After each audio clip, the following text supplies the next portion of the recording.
Já está gravando, né? Ok. Então, pessoal, o que eu queria começar, eu queria perguntar para vocês o que vocês têm achado da série de aulas que a gente tem feito, qual o comentário vocês têm para fazer, enfim, qual o retorno, né, do que a gente tem estudado aqui. Queria ouvir de Eu vocês, acho né? que tá dando para aprender várias coisas, tem várias informações legais que realmente assim acrescentam para a fé e tal. Eu tô achando bem legal. Legal. Eu acho também. Mesma coisa. Uhum. Tem alguma observação assim que acrescentou para sua fé que foi significativo? Eu pensava bastante no negócio, principalmente na aula passada do Big Bang e tal. E você falou um negócio assim que abriu minha mente. Que eu consegui pensar melhor, assim. Aham. Legal, bacana. Então, pessoal, a gente tem falado sobre várias coisas, né? A gente falou sobre algumas coisas que são como se fosse obstruindo o caminho, né? A gente tinha várias coisas que a gente precisava limpar antes de começar. Então, a gente falou na aula de limpando os escombros, né? De vários argumentos que falavam contrário à existência de Deus, né? Os argumentos da hipocrisia religiosa, né? Aquela ideia de que a ciência é contrária à fé, aquela ideia de que não se pode provar Deus, como se Deus fosse algo físico. Então a gente limpou essas coisas. Depois a gente falou sobre que a visão de mundo, tirando Deus da figura, é uma visão de mundo fracassada, porque ela é incompleta, ela é inconsistente, ela não dá significado, né? Ela é sem sentido, né?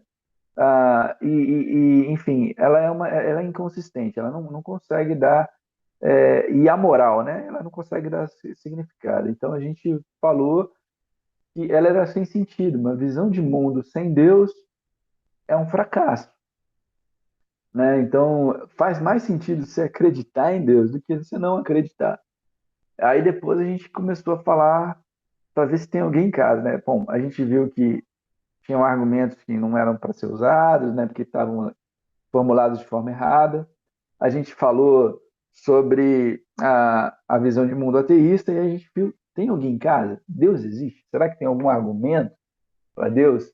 E a gente viu um argumento muito bacana, né? Que foi o argumento cosmológico, que fala que tudo que teve um começo, teve uma causa, o universo teve um começo, então teve uma causa, e a causa mais provável para a existência do universo é Deus. Depois a gente falou também sobre a questão da teleologia, né? Ou seja, do design, do projeto do universo, né? Que a vida para existir precisava de diversos fatores ajustados de maneira muito precisa, né? Muito além da precisão de um fio de cabelo em cima de uma navalha, né? Uma navalha suspensa em cima. Era algo muito fino, sintonia fina, né? E a gente viu que, bom, é provável que alguém projetou isso, né? Então a gente viu o argumento da sintonia fina. Então, assim, a gente até agora, a gente só fez o seguinte: a gente só disse que é razoável que exista Deus, né? Agora, como Deus é? Que Deus é esse, né? Como que esse ser, ou o criador, ou essa causa para o universo seria? Como seria esse Deus? Então, hoje a gente vai falar sobre a natureza de Deus. Quando eu falo natureza, eu falo de como ele é, né? Como, como é o Deus, né? Qual é a essência por detrás desse Deus, né? Então a gente vai falar um pouco sobre isso. E assim, por que é importante falar disso? É porque muitas vezes a gente está discutindo com pessoas, conversando com pessoas que não acreditam em Deus ou que são contrárias, né, às ideias cristãs, e a gente às vezes toma por padrão que aquela pessoa já sabe como Deus é ou quem Deus é. Só que isso não é verdade. As pessoas têm ideias muito equivocadas e muito diferentes sobre Deus. Então você precisa mostrar e explicar quem é Deus para aquelas pessoas. E eu vou dar um exemplo aqui, que é bem antigo, mas ainda é bem atual, né? Ah, eu não sei se vocês já ouviram falar em Elias, né? Alguém já ouviu falar em Elias aí? Elias foi um profeta do Antigo Testamento, né? Que profetizou no século 9 antes de Cristo, né? Ou seja, faz bastante tempo, né? Bota aí uns quase 3.000 anos atrás aí. Então, ele, na época, tinham pedido para matar, praticamente, matar todos os profetas de Deus, e ele foi um dos que sobreviveu, né? E assim, e os profetas de Baal, que era um outro deus lá, eram os que o reino, né, de Israel estava favorecendo lá, estava apoiando. E aí, quando Elias apareceu, né, ele fez um desafio. Vamos ver quem é Deus, né? Se é Baal, que é o que vocês estão adorando, é Deus, aí vocês vão me provar. Se for Deus que a gente adora, aí eu vou provar para vocês. E aí, assim, em 1 Reis 18, você pode ler lá a história toda, né? Eles fizeram o seguinte: vamos fazer o seguinte, vamos fazer um altar, botar lá o animal, cavar deixar ele lá, mas ninguém vai acender o fogo. Ninguém acende o fogo. E aí o Deus, que é Deus, vai fazer o fogo ser acendido e o animal que está lá no altar vai ser queimado e vai ser oferecido. Aí tá bom. Aí os seguidores de Baal, né? Chegaram lá, botaram um animal, fizeram um altar e tudo mais, mas nada de fogo. Então eles começaram a cultuar ele, né? O Deus deles, né? Chamando lá o Baal, né? Com as mãos levantadas. Depois nada, começaram a se cortar, né? Desde o começo da manhã eles já estavam lá. Aí era uma prática deles se cortarem, né? Cortar a pele e tal. Aí exclamando o Deus deles lá e nada, né? E assim, depois de bastante tempo, eles tentando, né? Já ao meio-dia, Elias começou a caçoar deles, e é o que diz a escritura aqui em 1 Reis 18, 27. Elias começou a brincar com eles, né? E falou para eles assim: orem mais alto, pois ele é Deus. Pode ser que ele esteja meditando, ou pode ser que ele tenha ido ao banheiro. Talvez ele tenha viajado, talvez ele esteja dormindo e vocês vão ter que acordar ele, né? Enfim, eles tentaram e não conseguiram nada. E aí, quando Elias foi fazer lá o, o sacrifício, ele pediu para jogar água 3 vezes em cima do sacrifício. Aí ele orou e Deus mandou um fogo do céu que consumiu, acabou com a água, acabou com o sacrifício, acabou com tudo, né? E ele falou para as pessoas, né, de Israel: agora vocês decidam quem é Deus, né? Se é Baal ou se é o Deus que a gente adora, né? Mas assim, o ponto de eu colocar essa escritura aqui é o seguinte: muitas pessoas acham que Deus, o Deus que criou o universo, o Deus real, é, é parecido com o ser humano. Eles pensam que Deus viaja, passa tempo refletindo, vai ao banheiro, ou está dormindo, né? E essa era a ideia dos antigos, né? Dos deuses antigos, e até algumas pessoas acham assim, né? Então, para a gente poder saber a natureza de Deus, a gente precisa ir conversar com as pessoas. A gente precisa realmente entender quem Deus é, né? Então, assim, eu vou falar de várias ideias erradas a respeito de Deus. Para quê? Para que a gente conheça quem realmente Deus é. Porque se você tiver uma ideia errada de Deus, você não vai conhecer Deus. Então, a primeira ideia errada é a ideia do Deus humano, né? Então, muitas pessoas acham que Deus é como nós, né? Dorme, come, e aí as pessoas acham que ele é o Deus, é, é o, é o, é o homem velho lá no céu, né? Que tem uma barba grande, que está lá e que é como a gente. Se Deus fosse como a gente, ele teria os mesmos as mesmas fraquezas que nós. Ou seja, ele seria egoísta como a gente. Ele demandaria de nós algumas ações só por bel prazer. Ele, como alguns reis faziam, né, que se achavam deuses, né? Enfim, se Deus fosse como um ser humano, ele teria as fraquezas que um ser humano tem. Mas Deus não é como um ser humano, né? Ah, tem uma frase, né? Eu botei aqui em inglês, né? Que Nietzsche falou em 1883, né? Enfim, por volta ali, né? Que Deus está morto, God is dead, né? Aí Nietzsche morre, né?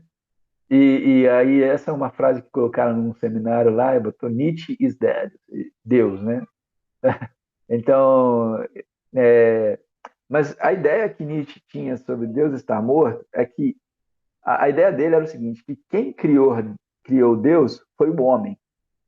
Então, os homens, quando criaram Deus, colocaram as características que eles imaginavam, né? E funcionalmente, para efeitos da vida diária, um Deus criado e semelhante ao homem não faz muito diferença no mundo, né? Mas, enfim, essa era a ideia de Nietzsche. Mas, assim, Deus não é o homem velho lá no céu. Deus não é como o homem. Deus é diferente de nós, né? Uma outra ideia que muita gente tem é eu sou Deus. Essa ideia, ela é assim, né? Tipo, as pessoas têm a ideia de que Deus está em todo lugar, né? E é verdade. E que tudo é Deus, o que é mentira. Então, o panteísmo, né, que é essa ideia, né, que baseia essa ideia, é de que tudo é Deus. Então, eu sou Deus, você é Deus, todos somos deuses.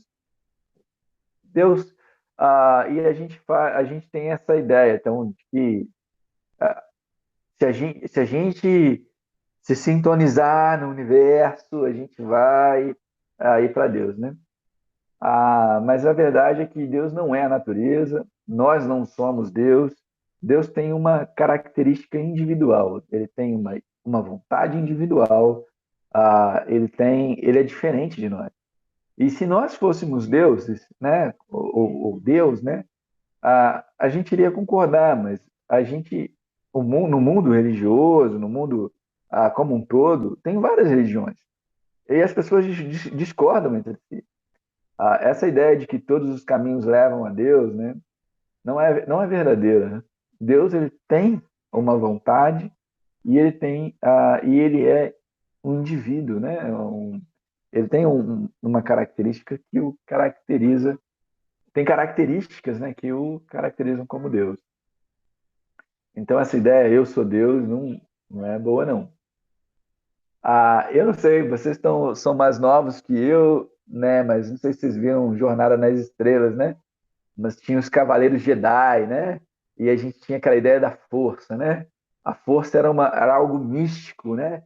Que envolvia os guerreiros, né? Que ajudavam eles a ir para o bem, né? A fazer as coisas boas, né? Então tinha a força, né? E tinha a parte da escuridão, né? Das trevas, né? Que era a parte do mal, né? Então, muita gente acredita que Deus é uma força, né? Que é uma energia que ela vem sobre você e aí você vai fazer ou ser melhor. Assim, essa ideia não é real, tá? Deus não é a força, né?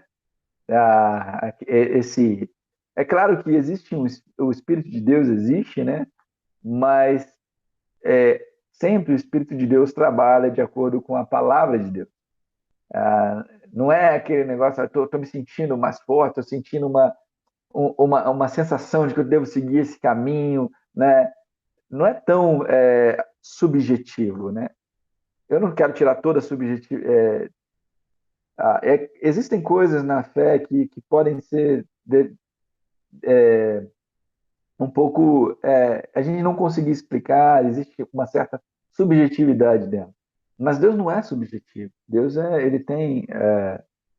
Ele tem planos bem definidos e a palavra dele nos diz o caminho, né? Então, não é uma força, né? Deus não é a força, né? Então, essa ideia Cavaleiro Jedi também não é, né? E tem gente que acha que Deus é aquele sentimento bom, né? É o sentimento bom que você sente, né? Ali é Deus, né? Se você está se sentindo bem, ali é Deus, né? E isso não é verdade, sabe? Ah, eu sou cristão há alguns anos, né? Talvez eu vou fazer algumas décadas isso aí, mas o que eu tenho experimentado na vida cristã é que muitas vezes, quando Deus está ao meu lado, é quando eu tomo decisões que não me fazem sentir bem. Jesus falou que aqueles que querem seguir Ele precisam negar a si mesmo e carregar a sua cruz. Durante os 20 anos que eu tenho na fé, né, eu aprendi que eu sempre preciso lidar com o meu coração. E às vezes eu preciso dizer não para muitas coisas. E muitas vezes o sentimento. É claro que tem suas recompensas, mas muitas vezes, quando eu estou obedecendo e seguindo a Deus, os meus sentimentos não são de alegria no momento, né? É claro que Deus muitas vezes me faz sentir bem, né? Mas Deus está muito além dessa ideia de que Deus é um sentimento bom. Ele tem ele é uma pessoa com quem a gente se relaciona, né? Uma pessoa que Samuel, eu digo, não, oi, desculpa, por favor, é que o amiguinho do Gabriel, ele estava no link antigo, então ele aham, não tá. Vê se ele está tentando entrar. Desculpa te interromper, porque a Adriana está me. Eu acho que ele está tinha um tentando Bruno, entrar. o Bruno aqui entrou, É só tinha um Bruno? Bruno aqui para aceitar. Não, o Bruno é o Bruno, Não, o Bruno é o amigo dele. é, então tá bom, tinha um Bruno aqui, eu já É aceitei. O Gabriel nome dele é Bruno. Gabriel Bruno, né? É, Gabriel Bruno, o nome Aham. dele. Tá só Bruno? É porque agora eu não sei quem é. Se é o Bruno, eu sei que eu. O Bruno também. Ah, tá. O Bruno também. E aí, Samuel? Aqui tem ah, Gabriel Bruno. E tem um Bruno também. O Bruno O Lin. Bruno já entrou. O É, o Bruno Bruno já entrou entrou. Não agora. lembrou? Agora falta o E Gabriel Bruno. já entrou também. Oi, gente. Desculpa. Oi, É, Bruno! Bruno. Mas não tá aparecendo aqui. Ah, Agora apareceu lembrou. agora. Ih, Gabriel Bruno. Aham, Bem-vindo, Gabriel. Bruno. aham. Então, a gente estava falando sobre os conceitos populares de Deus, mas que são equivocados, né? O Deus humano, né? O cara velhinho lá no céu, né? O eu sou Deus, né? O panteísmo, né? A força, né? Que a força esteja com você, né? São todos aquele sentimento bom, né? São todos conceitos errados sobre Deus, né? Há um outro conceito errado, né? Às vezes a gente comete algo chamado idolatria, né? Então a gente pega imagens ou pega esculturas, né? E a gente cultua essas coisas como se elas fossem Deus, né? Isaías falou muitas vezes sobre isso, né? Isaías fala que o pedaço de madeira, né? O pedaço, ele não vai fazer diferença, né? Deus não é uma figura ali, uma estátua, não é um pedaço de madeira, né? E a gente acaba se curvando para um ídolo, né? Ou pedindo coisas para uma estátua, né? E tem, não que a gente também Deus vá fazer todos os pedidos, porque está orando para Ele. Às vezes Deus não responde algumas dos nossos pedidos e orações, mas a idolatria é quando a gente se volta, né, para uma imagem e esse conceito não é o conceito de Deus, né? E aí, assim, tem uma outra ideia, né? Aí Atos 17 fala, né? O Deus que fez o mundo e tudo que nele existe é o Senhor do céu e da terra, e não mora em templos feitos por seres humanos. E também não precisa que façam nada por ele, pois é ele mesmo quem dá a todos vida, respiração e tudo mais, né? Eu acho que essa escritura aqui tem Tem uma passagem, também em Atos 17, um pouquinho mais à frente, fala que no passado a gente adorava ídolos, né? Fazia imagens, né? E ele não levou isso tanto em conta, né? Mas agora ele está levando isso em conta, né? Então, em Atos 17, né? Enfim, a gente não deve adorar ídolos, né? Isso é idolatria, né? Nem no passado, assim, a gente deveria fazer isso, né? O que a Escritura fala é que Deus vai chamar a juízo isso, né? Que a gente não deve fazer, né? Enfim, essa é a idolatria. Às vezes, assim, a maioria de nós não comete esse tipo de idolatria, né? De adorar uma imagem, e pedir coisas para ela, né? Mas é muito comum, assim. Eu tenho estudado a Bíblia com pessoas, né? Para elas se tornarem cristãs. E uma coisa muito comum é elas colocarem um namorado, um marido, uma namorada, uma esposa na frente de Jesus, na frente da fé, na frente de Deus, né? E assim, a Bíblia fala que se você ah, quer ser seguidor de Jesus e ama mais sua mãe, seu pai, seu irmão, qualquer outra coisa mais do que ele, você não pode ser um seguidor, né? Então, eu tenho visto muito, muito comum as pessoas procurarem a felicidade. Elas não querem Deus para Deus ou por Deus, mas elas querem ser felizes, né? E elas querem do jeito delas e às vezes por assistir muito filme, né? Elas acham que o que vai fazer elas felizes é uma mulher ou um homem. E isso é a maior mentira que existe na face da Terra. Estou exagerando assim, mas é uma grande mentira, tá? Enfim, porque se você não aprender a ser completo entre você e Deus, nenhum homem, nenhuma mulher jamais vai poder te completar. Outras pessoas, né? E isso é o mal dos nossos dias, né? As pessoas elas são muito apegadas ao dinheiro, né? Talvez vocês jovens, talvez, né? A gente tem algumas coisas que nos dominam, mas tem muita gente que a vida deles é a questão financeira, eles lutam por isso, né? Alguns não vão aos cultos, né? Desistem de buscar Deus porque querem ir atrás de dinheiro, né? Isso eles colocam na frente de Deus, né?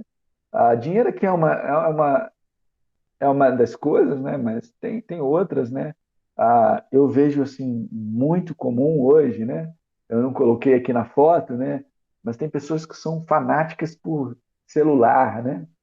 Elas não conseguem ficar um dia sem celular, né? Não conseguem ficar um momento sem celular, né? Elas ficam que nem quem é viciado em drogas, né? Tira por algumas horas aquele celular, ela tem crise de abstinência, né? Eu estava conversando, né, ouvindo, né, um livro, né, falando sobre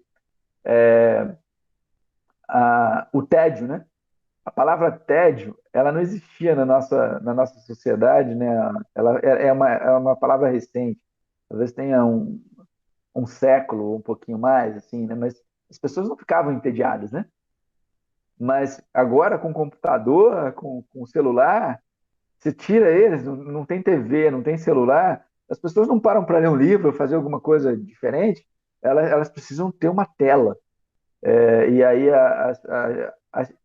eu nunca, na minha época de infância, era difícil você ver uma criança falar que estava entediada. Hoje está todo mundo entediado, né? Como é que pode? É porque as telas, elas viciam. O celular, ele vicia.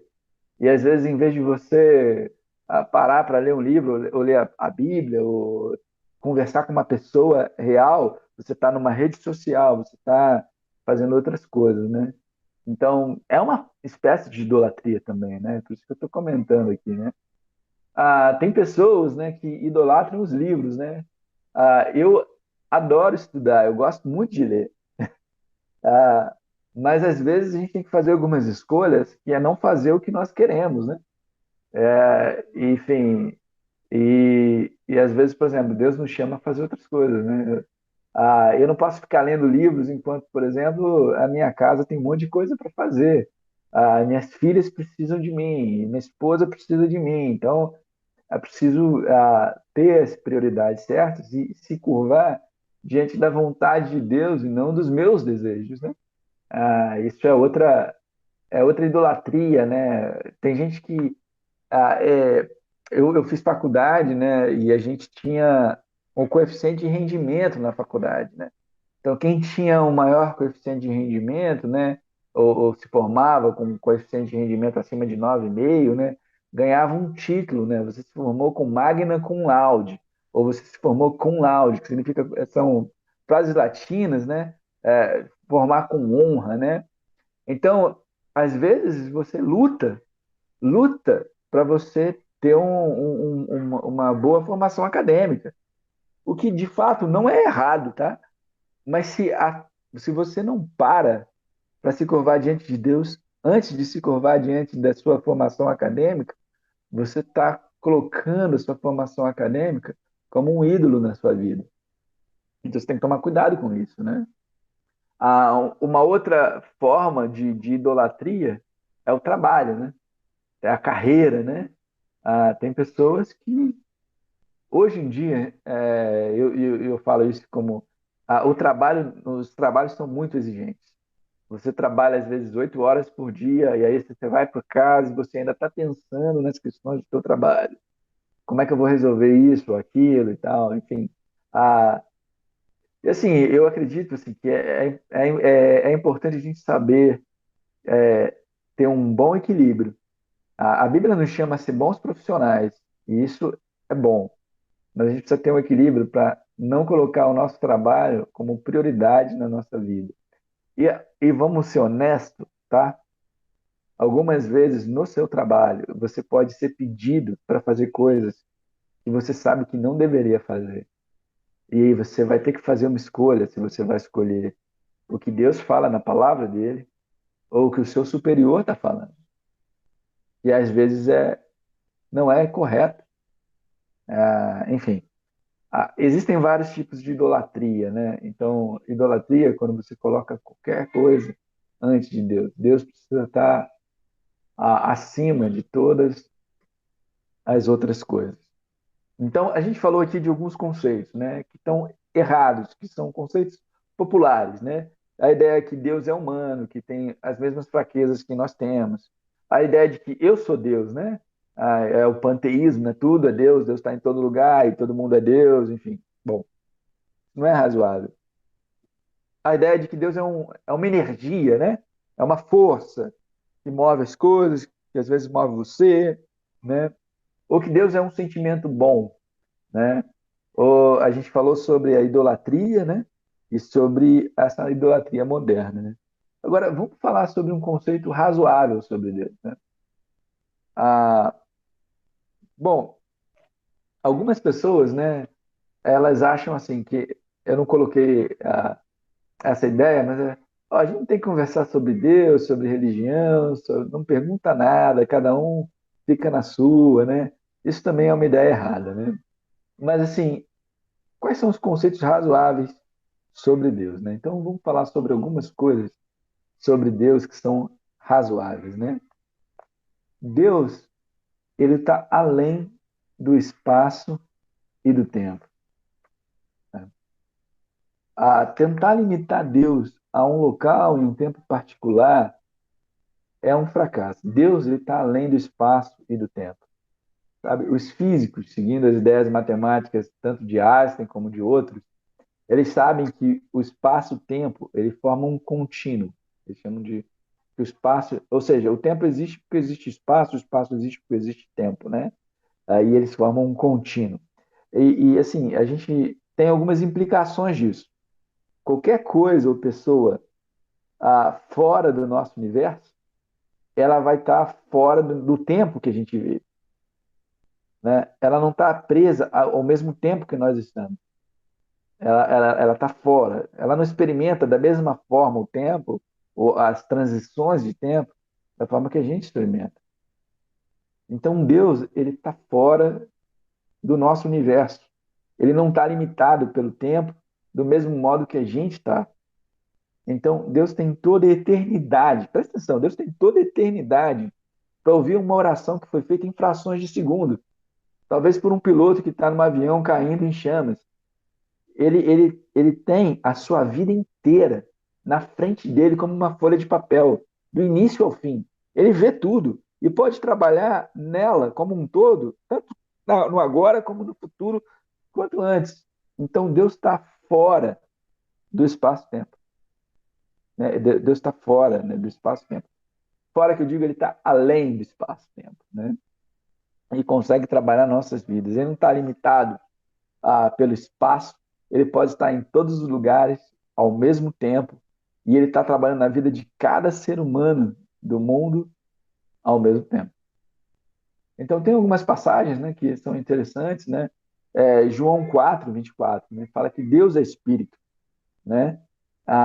Atos 17:28, né, fala que em Deus, né, nós nos movemos e existimos, né? Nós vivemos, nos movemos e existimos em Deus, né? Em Salmo 139 fala que antes que a palavra chegue à minha língua, Deus já sabe inteiramente, né? E tem uma versão de Isaías 43 que fala que desde a eternidade eu sou Deus e ninguém pode se livrar das minhas mãos, né? Agindo eu, ninguém pode fazer nada, né? Então, o que significam essas passagens, né? Deus, ele é espiritual, né? Estou falando de conceitos razoáveis sobre Deus. Deus não é físico. Ele não é parte do mundo físico.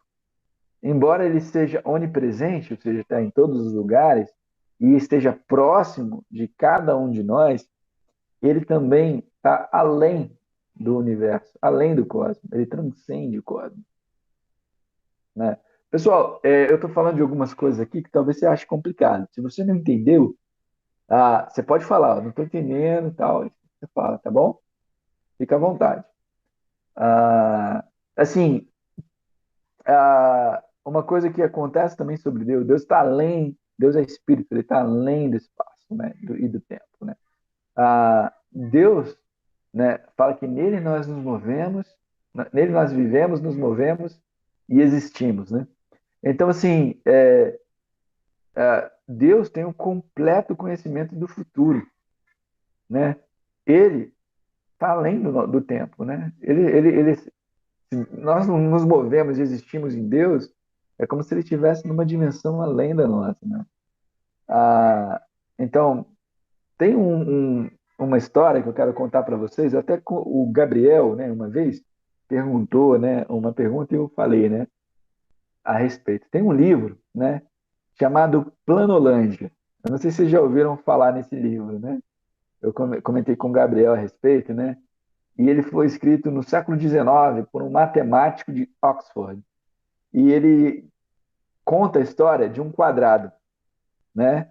Que era um homem na Planolândia, que era um lugar onde tudo era plano, né? Um mundo de duas dimensões, né? Ou seja, uma folha de papel, como se fosse uma folha de papel, né? E à medida que ele tenta descobrir, né, e entender o mundo tridimensional e alguns seres como cubos, né? Cubo é tridimensional, né? Ou a esfera, né? Então o livro conta um pouco essa história, né? E mesmo que o livro seja uma aventura matemática, né? Eu acho que ele diz muita coisa sobre, ele dá algumas aplicações espirituais, né, que a gente pode tirar que são muito interessantes, né? Então, esse quadrado, que era uma pessoa na Planolândia, ele estava tentando descobrir como é que funcionavam as coisas, né? E os seres tridimensionais. E um dia, uma esfera passou através da Planolândia. No primeiro momento, o quadrado viu um ponto, era um único ponto. À medida que a esfera foi passando, ele viu círculos que iam aumentando, né, cada vez mais, e crescendo, e crescendo. E quando ele viu isso, o quadrado ficou frustrado, porque parecia que as leis naturais estavam sendo quebradas. Porque ele parecia o seguinte, que do nada, ou que o nada estava se transformando em alguma coisa. Então, de repente, o círculo que estava aumentando começou a diminuir até ele desaparecer completamente. Ele falou, que mistério! A esfera que tinha passado pelo plano, ela tinha tentado se comunicar com o quadrado antes, para ajudar ele a entender a natureza dela, né? Como ela funcionava, como é que era, né? Mas o quadrado ele não conseguia compreender um círculo tridimensional. Ele só conseguia entender um círculo bidimensional, que era onde ele vivia, né? Então, somente quando o quadrado ele viajou para o mundo tridimensional é que ele teve a disposição de acreditar que círculos tridimensionais existiam, ou seja, esferas, né? E aí o quadrado voltou, né? Ele creu, né, que existiam aqueles seres tridimensionais, e tal, e ele volta para a terra dele, para Planolândia, né, para aquela folha de papel, né? Só que ele não consegue convencer a família dele, as pessoas da cidade dele, e aí eles decidem que aquele quadrado estava maluco, estava louco, e eles prendem o quadrado. Enfim, depois vocês leem a história no livro, né? Mas a questão é o seguinte, que Deus existe numa dimensão além da nossa. E às vezes Deus passa através do nosso universo. E a gente vê Deus através das ações que ele age no mundo. Mas a gente nunca vai compreender, talvez completamente, quem Deus é. Porque ele está muito além do que a gente pode definir. Deus não está dentro de uma caixinha que a gente consegue dizer isso, aquilo, aquilo. A gente consegue perceber os atributos dele, algumas características dele, mas ele tem uma dimensão que é muito maior do que aquela que nós vivemos, porque nós somos seres humanos e somos limitados, né? A gente consegue ver várias facetas, né? Várias, digamos assim, seções transversais, né? À medida que Deus age no mundo, e a gente vê os efeitos da atividade dele, mas nós não conseguimos ter um completo conhecimento dele, né? E a Bíblia fala, né, a respeito de Deus de uma forma que eu acho incrível, né? Eu não coloquei a escritura aqui, mas em Isaías 55, né, 8 e 9, fala que os meus pensamentos são maiores que os seus pensamentos. E os meus caminhos são maiores, diferentes dos seus caminhos. Assim, a gente não consegue entender plenamente, mas se a gente confia em Deus, ele faz as coisas, né? Então, assim como a Bíblia ensina e a ciência exige, né, Deus está além do nosso mundo, do nosso tempo e do nosso espaço. Esse é um dos motivos dele ser Deus. Qualquer conceito de Deus que não leva isso em conta é um conceito equivocado a respeito de Deus. Deus está além do espaço-tempo. Isso faz sentido. Há muitas pessoas que não são cristãs, que são ateias, que são agnósticas, elas atacam a ideia de Deus ser um homem lá no céu, né? Como nós, com as fraquezas, um Deus que é às vezes arrogante, que tem as vontades, né? Mal eles sabem que os cristãos não acreditam nesse tipo de Deus. E quando a gente fala no Deus que a gente acredita, e como ele é, e a natureza dele, a gente quebra muitas barreiras e a gente cria pontes para nos unir e compartilhar nossa fé com pessoas, né? E isso é muito legal, né? Uma outra coisa que eu acho que a gente precisa entender, né, é que Deus é pessoal, né? Deus não é humano, mas Deus é pessoal. Ah, Deus não é um homem. Eu vou falar algumas escrituras aqui, né? Ah, e aí, se quiser anotar, eu acabei não colocando no slide, peço desculpas, né? Mas a Bíblia fala que Deus não é um homem para que ele se arrependa, ou para que ele minta, né? Em Números 23:19 fala isso, né? Então, Deus não é um homem, Deus é pessoal, mas não é humano, né? Em 1 João capítulo 4, versículo 8, fala que Deus é amor. Então Deus, ele tem um relacionamento, então ele é pessoal, mas não é humano.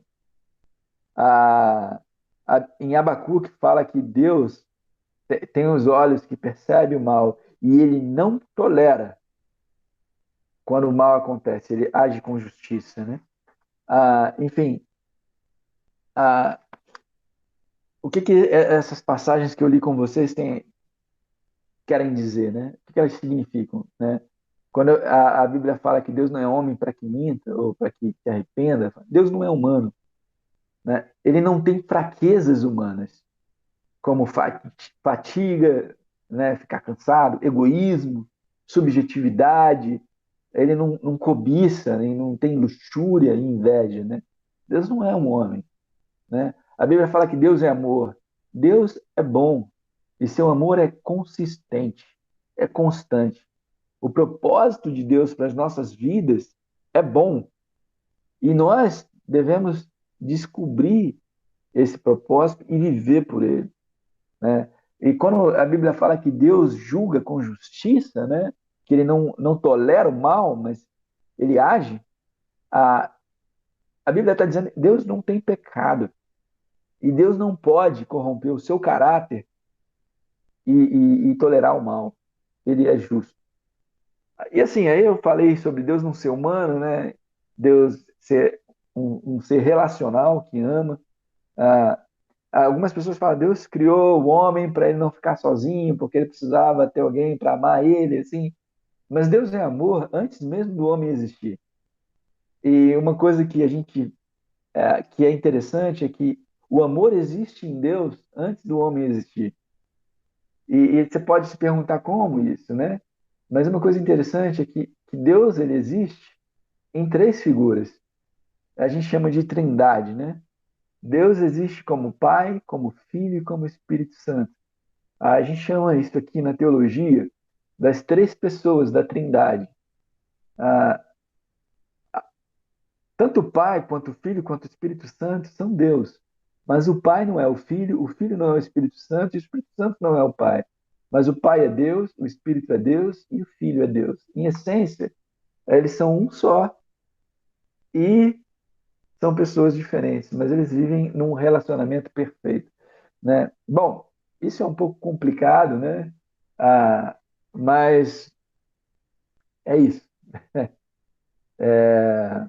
Então, a Trindade ajuda a gente a entender, né, um pouco que Deus é amor, né?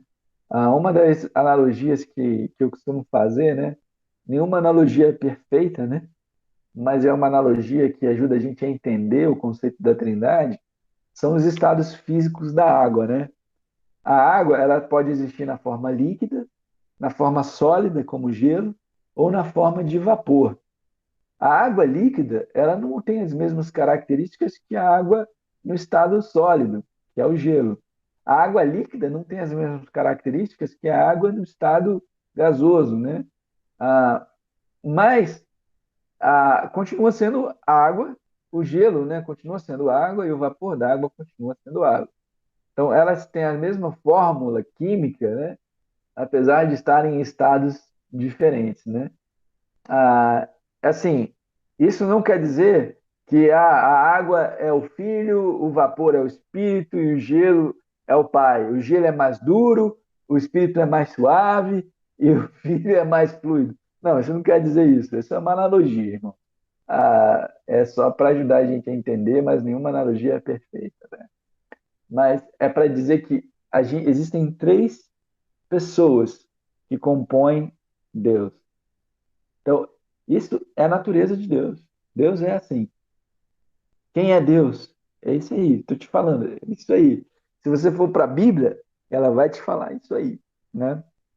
Então, assim, Deus, ele é pessoal, ele se relaciona conosco, mas ele não é humano. A, a gente teve uma boa aproximação de Deus quando ele se apresentou na figura de Jesus, que foi humano aqui na Terra, né?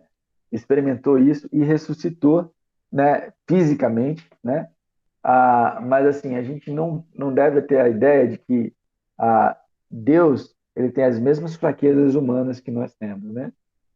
Deus ele é pessoal, ele se relaciona conosco, mas ele não é humano. Outra coisa sobre Deus, né, é que Deus é espiritual e não é físico, né? Deus é espírito, né? A Bíblia fala que o homem foi criado à semelhança de Deus. Em Gênesis 1:27 fala isso, né? Todavia, nós não fomos criados para nosso rosto, não é igual ao rosto de Deus. Não foi o nosso físico que é semelhante ao de Deus, mas espiritualmente nós somos semelhantes a Deus, né? Nós temos anseios por justiça, nós temos inerente a nós a ideia de bondade, maldade. Então, Deus colocou em nós uma semelhança, mas não é a ideia do físico, né? Ah, mas, enfim, mas Deus é espiritual, ele nos ajuda a enxergar as verdades espirituais por trás do mundo, né? Enfim, ele não é um ser físico, né? Ah, e Deus, ele é alguém em quem a gente pode acreditar. Porque à medida que nós nos aproximamos dele, nós vemos que ele realmente pode preencher o vazio do nosso coração de forma extremamente adequada. Deus é um Deus em quem nós podemos crer, e a palavra dele nos traz muitas evidências disso. Então, eu queria te encorajar a conhecer mais a Deus por meio da Bíblia, e das pessoas, né, de outros cristãos mais maduros, e conhecer quem Deus é, né? E saber que esse é um Deus que nós podemos crer, né? Bom, é isso que eu queria compartilhar aqui com vocês essa tarde. Eu queria abrir para os comentários, aí, perguntas, né? Deixar vocês aí à vontade. Eu vou aqui parar de gravar e queria abrir aí para vocês